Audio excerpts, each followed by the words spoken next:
So a few weeks ago, we went on this double date with Megs and I. Megs and I got to meet Brittany for the first time. Brittany, of course, the wife of Paul. And you all know Paul from Better Call Paul. He's been a guest on this podcast. Paul and Brittany, married. And so we hadn't had the opportunity to meet Brittany yet. And so we went out on a little doozy double date with Paul and Brittany. We went to this place called The Fridge because that's where you get your beverages from. It's a play on words. I hate it here. Okay? They're all terrible. I hate it. And so it's a downtown spot because it's just what Paul and Brittany wanted to do. We went to them. Next time they'll come to us and we'll take them somewhere like, Texas Roadhouse. And so, from experience, we know that if it's a downtown spot, parking is going to be a nightmare.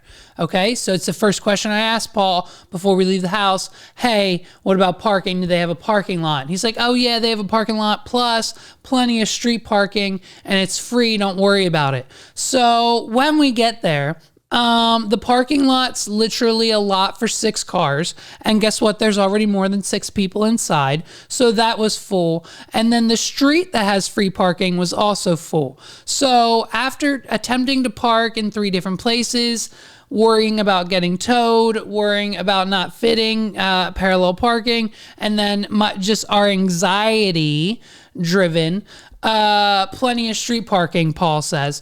After our anxiety is fueled for about 20 minutes. Oh, and also it's after 6 p.m., so it's pitch black outside. We tried parking in 3 different places. And so I didn't want my car towed. So we walked about 100 miles to get to the location we were actually going because we're not city people. We're not used to parking in city places. And it's fine. We know how to parallel park like a whoop, whoop, and I'm done. You know what I mean? I'm a good parallel parker. But I just don't want to do it. It shouldn't be a thing now.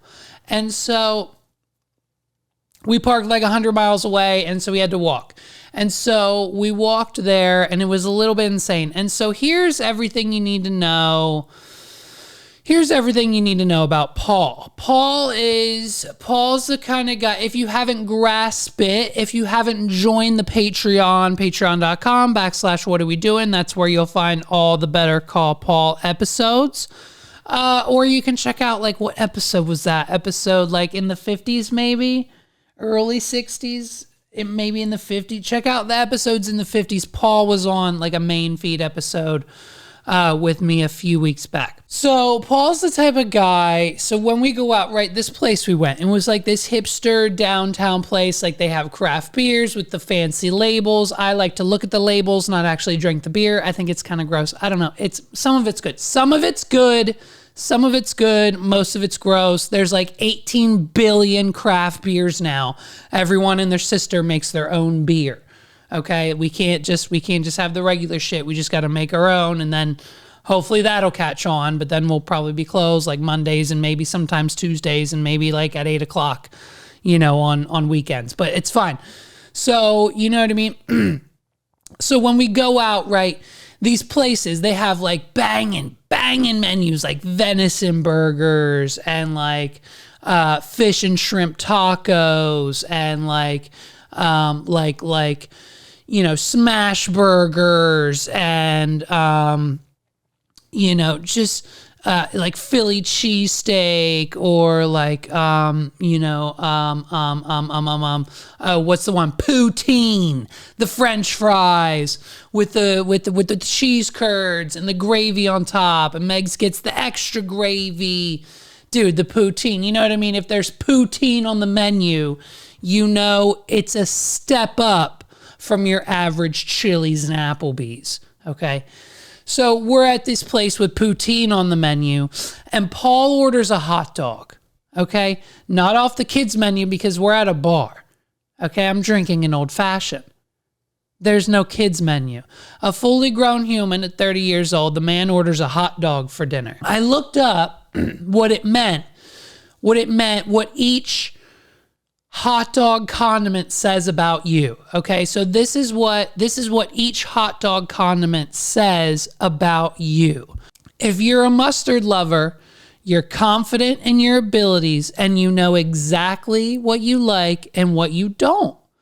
You tend to be stubborn because you're certain about your beliefs, and while it's tough to sway your opinion, you know how to recognize when you're wrong.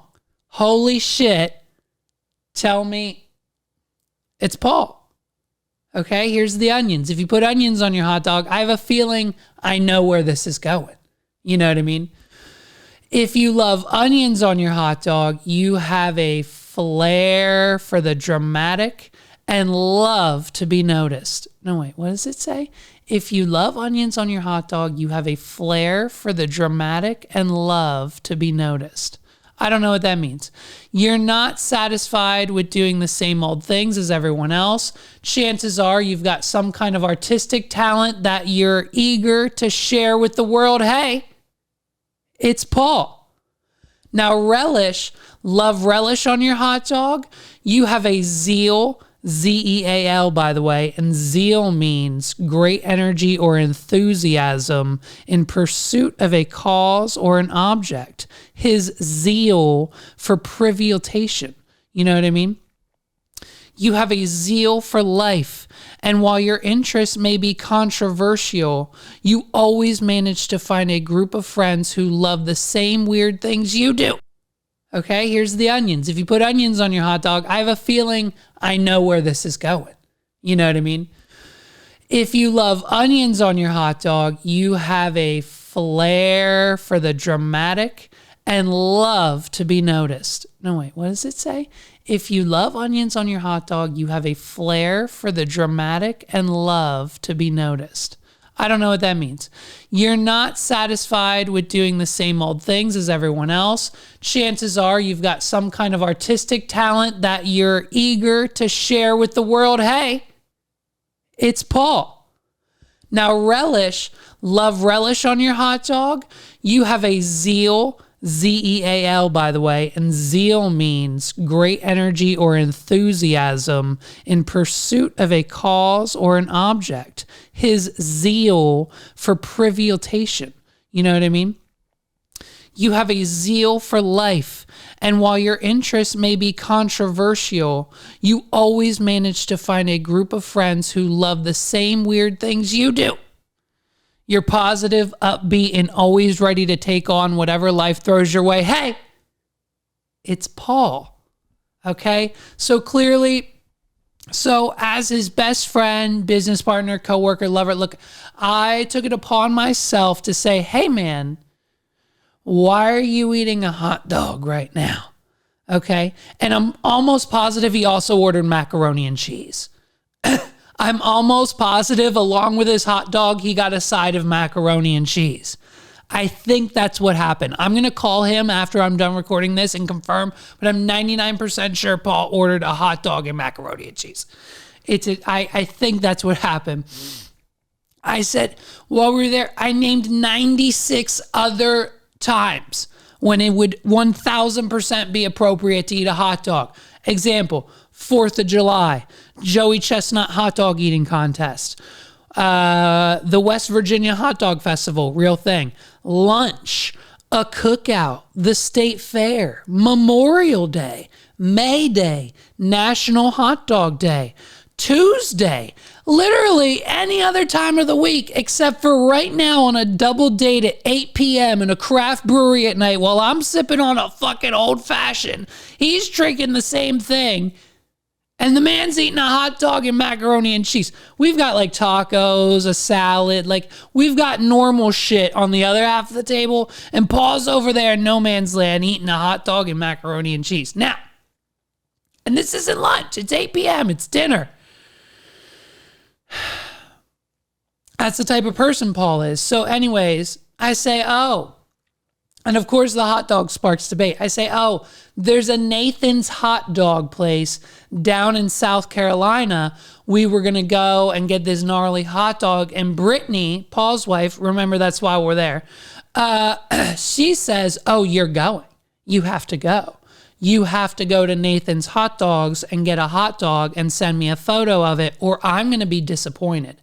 And I don't know about you, but the last thing I want to do is disappoint my new best friend's new wife. Not new wife, but like new to me. The last thing I want to do is disappoint my new friend Brittany, my best friend Paul's wife.